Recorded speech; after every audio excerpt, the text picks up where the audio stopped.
Vlasy. Ovplyvňujú komunikáciu podľa črt na tvári vlasy?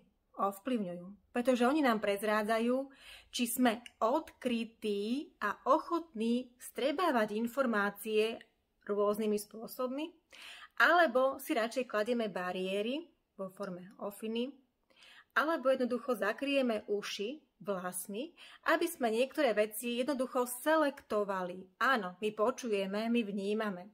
Ale keďže tá pomyselná bariéra, ktorá je jednoducho tam, je bariéra a my máme tým pádom vďaka nej tendenciu selektovať, čo k nám prichádza. Čiže plne odkryté, alebo jednoducho selektovať, čo k nám prichádza. Je tu priestor? Je tu rozdiel? Je. A naozaj to takto máme. Logika nepustí.